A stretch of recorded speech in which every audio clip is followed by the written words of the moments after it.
Welcome to this deep dive exploring Friedrich Hayek's The Road to Serfdom. We're diving deep into Hayek's practical insights, and since you're already familiar with economics, we can skip the Econ 101. Hayek was a prominent economist and philosopher. His book still resonates today. Thinkers like Milton Friedman keep coming back to it. It speaks to those tensions between individual liberty and the allure of giving up some of that liberty for centralized control. Our mission today is to uncover those pitfalls of centralized planning that Hayek warned about back in 1944. How might those warnings apply to today's world? That's what we're here to explore. We'll be exploring how seemingly well-intentioned socialist policies can put societies on a path towards totalitarianism. Hayek starts by highlighting a blind spot.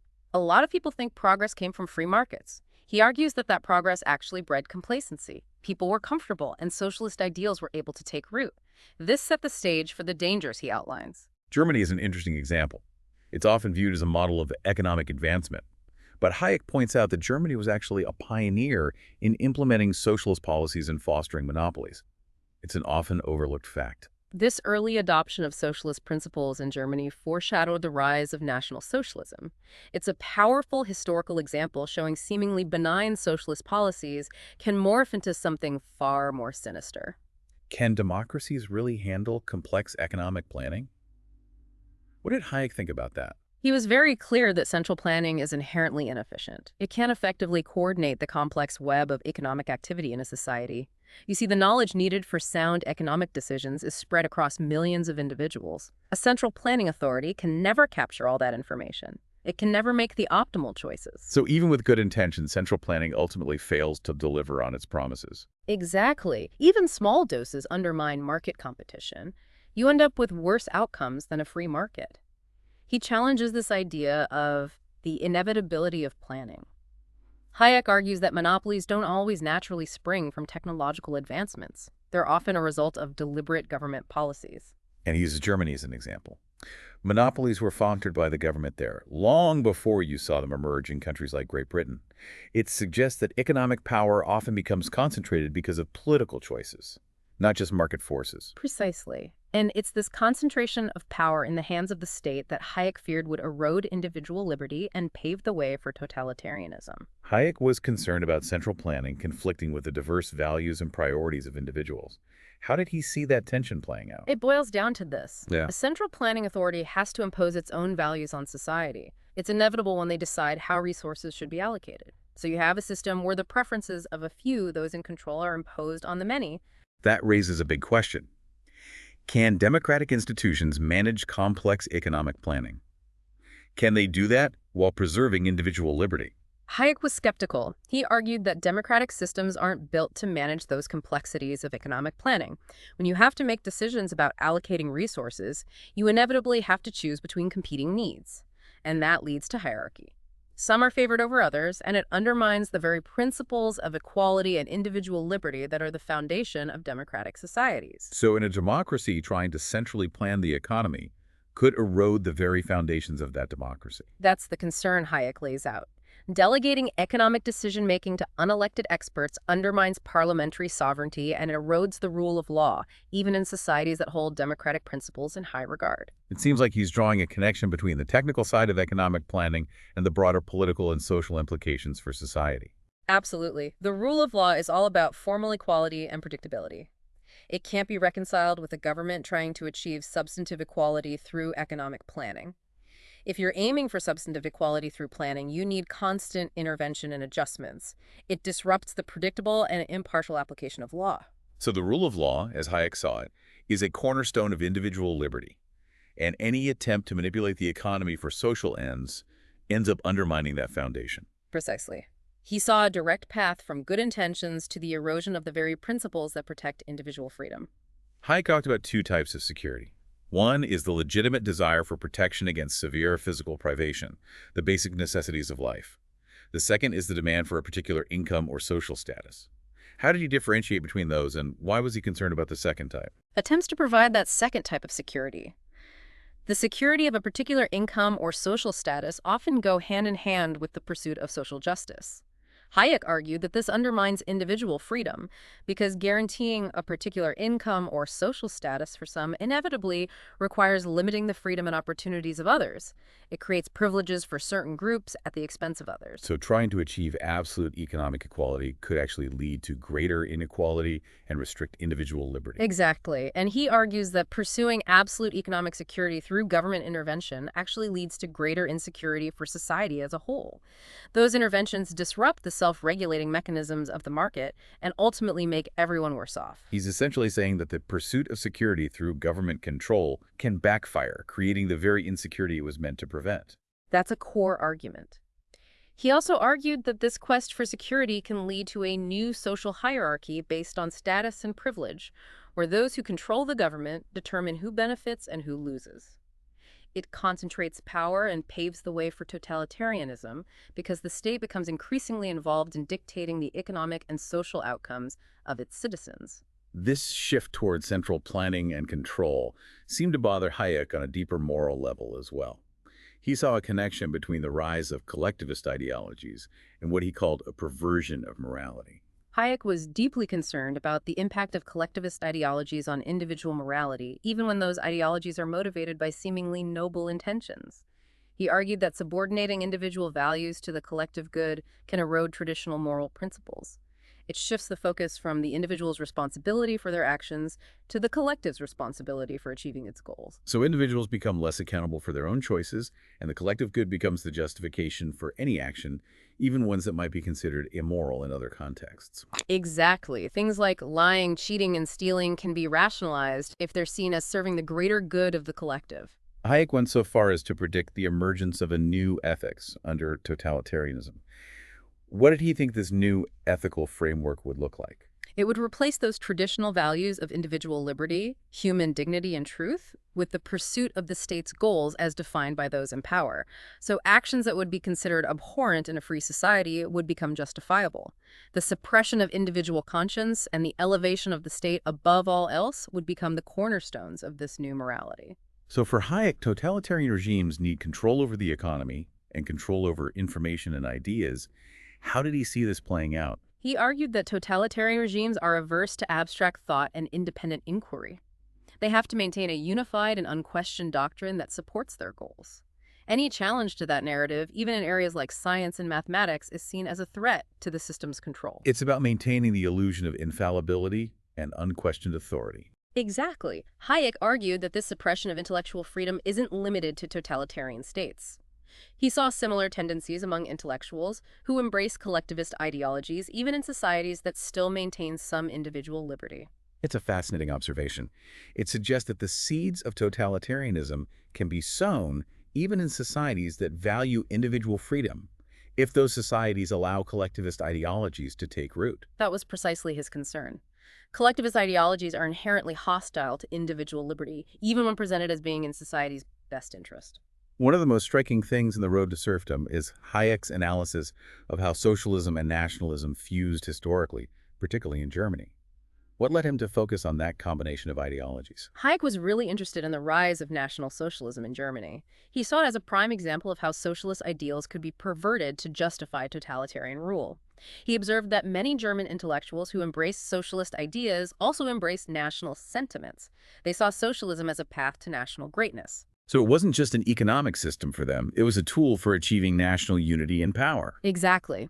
They believed that a centrally planned economy controlled by the state was the most efficient way to mobilize resources and achieve national objectives. And that went hand in hand with rejecting Western liberal values, which were seen as decadent and individualistic. They saw individualism as a weakness and collectivism under the banner of nationalism as the path to strength and prosperity. Precisely. The idea was that individual freedom should be subordinated to the needs of the state, and that a hierarchical order directed by experts was the natural evolution of society. Hayek specifically pointed to figures like Professor Plenge Paul Lensch and Müller van den Broek, who actively promoted these totalitarian ideas in Germany. What role did they play in paving the way for National Socialism? These intellectuals were very influential. They shaped public opinion and created an intellectual climate that was receptive to National Socialist ideas. They pushed the idea of a uniquely German form of socialism that rejected Western liberal values and embraced this concept of a centrally organized society. Their writing really laid the groundwork for the acceptance of National Socialism. They tied it to progress efficiency and a rejection of outdated liberal principles. They presented it as a modern, forward-looking ideology that would revitalize Germany. Precisely. And they convinced many Germans that individual liberty was a luxury a nation in crisis couldn't afford. Hayek's analysis of National Socialism's rise in Germany is a chilling reminder of how easily socialist ideals can be twisted to justify totalitarian rule. It shows how the desire for economic security and the yearning for national greatness can be manipulated. Hayek believed that this combination was especially dangerous because it offered a seemingly simple solution to the complex problems facing Germany after World War I. It was a very appealing promise of economic security and national revival for a population that had become disillusioned with liberal democracy. Hayek was also concerned about those totalitarian tendencies emerging in democratic societies. What examples did he point to? He identified intellectuals in democratic societies who advocated for centralized planning and subordinating individual liberty to collective goals. They often echoed the arguments of the earlier German proponents of totalitarianism. He cited examples like Professor E.H. Carr and Harold Laski. They promoted the idea that individual rights are secondary to the needs of the state as defined by those in power. So even in democracies, he saw people willing to sacrifice individual liberty for what they perceived as the greater good. Precisely. He criticized their willingness to prioritize expediency over principle, their dismissal of traditional moral values, and their acceptance of using force to achieve desired social outcomes. It seems like he's saying that the threat to individual liberty doesn't just come from dictators, but from well-intentioned individuals who think they know best and are willing to use the power of the state to impose their vision. That's exactly it. He believed the road to serfdom is often paved with good intentions, and that the greatest threat to liberty often comes from those who believe they're doing the right thing. Hayek also looked at the dangers of applying economic planning principles to international relations. He believed that trying to create a centrally planned global economy would inevitably lead to conflict and suppress national sovereignty. He argued that instead of central planning, international cooperation should focus on a framework of rules to prevent nations from harming each other economically, while still allowing each nation to manage its own affairs. Hayek saw the federal principle as a possible solution to those challenges of international order. What did he have in mind for a global federal system? He believed that a system with limited government, where power is divided between a central authority and individual states, could strike a balance between international cooperation and national sovereignty. Hayek suggested starting this federal system on a regional level with a close association between nations that share similar values. This could then serve as a model for expanding international cooperation gradually based on shared values and respect for individual liberty. So instead of imposing a global order from the top down, he envisioned a gradual integration starting from the bottom up. Exactly. He thought that starting with smaller groups of nations that have common values and goals was more likely to be successful in a world with so much diversity. Hayek also emphasized humility and restraint when pursuing international order. What were his concerns about those grand schemes for global governance? He was wary of those grand schemes. He argued that a more modest approach would be more successful, one that focuses on establishing clear rules and enforcing those rules impartially. He believed that the biggest threat to international order comes from the hubris of those who think they can engineer a perfect world through centralized planning and control. Hayek's insights remind us that a stable and prosperous international order requires recognizing the limits of human reason and the dangers of unchecked power. A widespread understanding of those limitations is crucial for protecting individual liberty and maintaining peace. He argued that a society that values limiting government power, protecting individual rights, and fostering humility is more likely to resist totalitarianism. It's more likely to create a world where freedom can thrive. So he seems to be advocating for a culture of vigilance and skepticism, a culture that's constantly on guard against the expansion of power and the temptation to give up individual liberty to the state or any other powerful entity. Exactly. Hayek believed that defending freedom requires constant effort. It means resisting the allure of security and not surrendering individual rights to those who claim to know what's best for us. The price of liberty is eternal vigilance. That's a powerful message. It seems especially relevant now when we're seeing these growing trends towards centralization and control, both within countries and internationally. Hayek's warnings about well-intentioned policies and the gradual erosion of individual liberties are very relevant in today's political climate. The desire for security and equality can lead us down a dangerous path towards tyranny if we're not careful. Hayek's analysis of how the pursuit of social justice can sometimes lead to suppressing individual freedom is a reminder of how complex social engineering can be. It shows how good intentions can backfire and how the road to hell can be paved with them. His work challenges the assumption that governments are capable of effectively planning and directing complex economic systems. And this idea persists even though modern society is becoming increasingly complex. Hayek's insights into the limitations of human reason and the dangers of concentrated power are perhaps even more relevant now than they were back when he wrote The Road to Serfdom.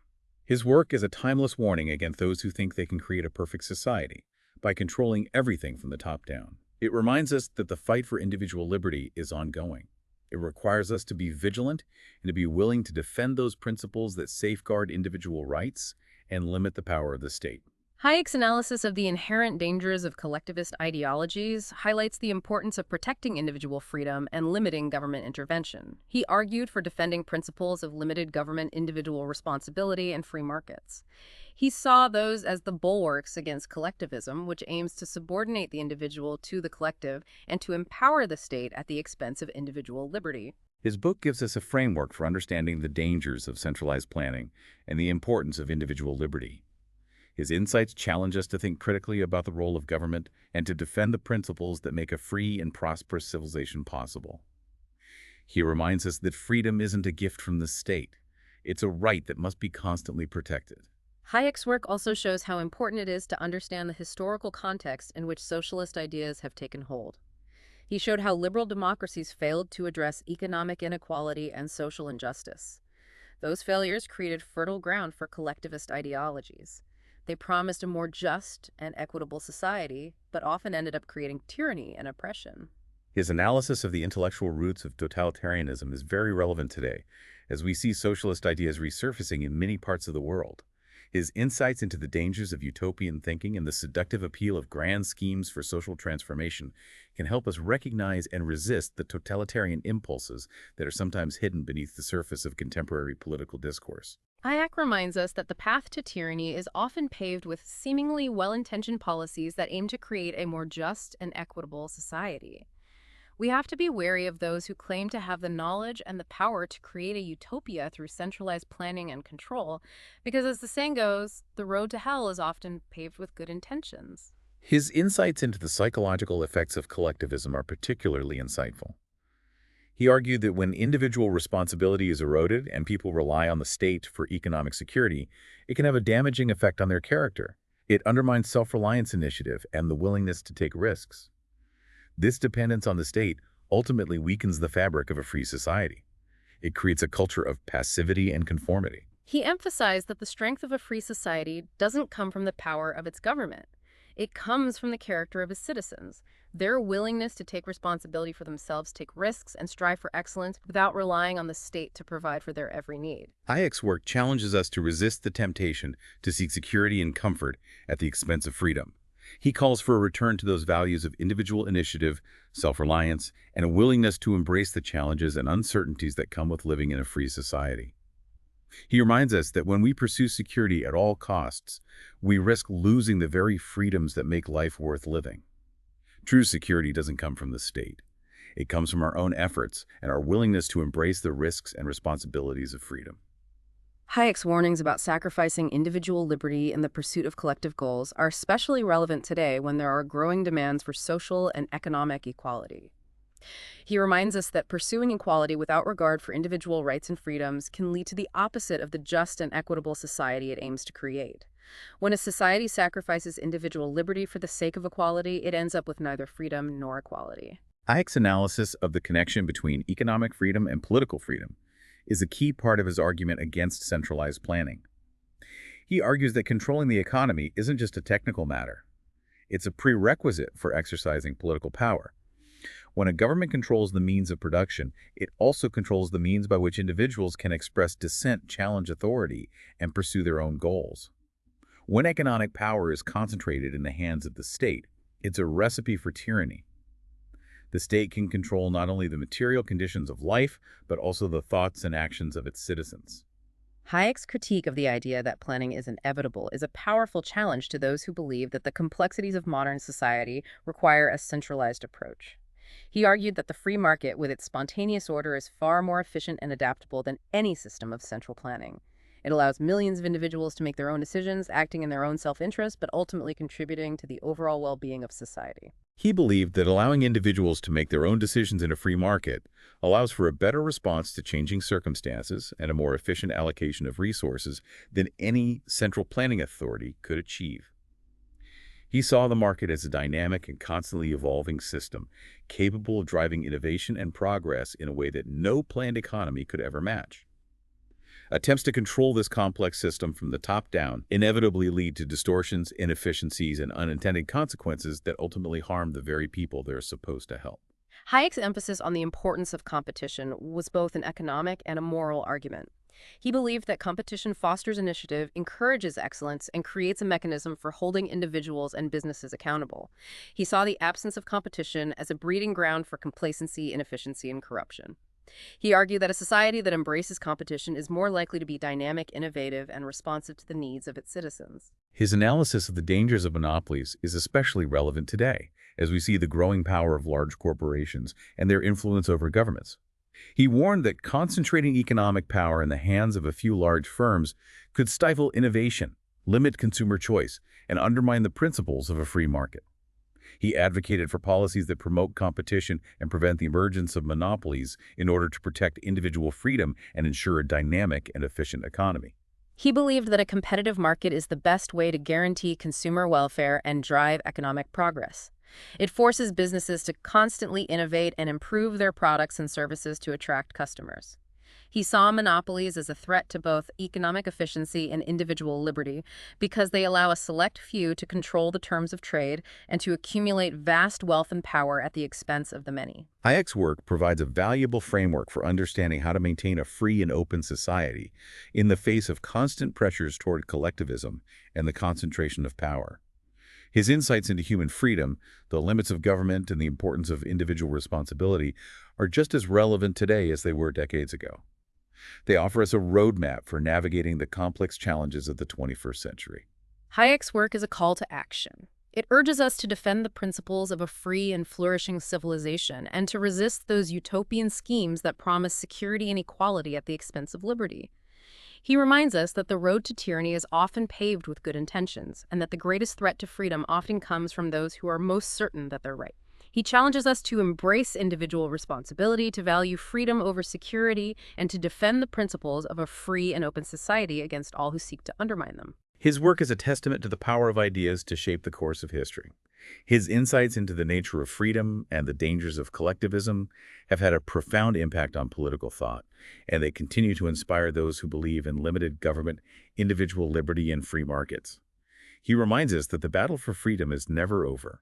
It's a battle that each generation has to fight, and we need to learn from the mistakes of the past so we can defend the principles of a free society and resist those utopian schemes that promise security and equality but end up taking away our freedom. The road to serfdom is a powerful and lasting argument for individual freedom and against the dangers of collectivism.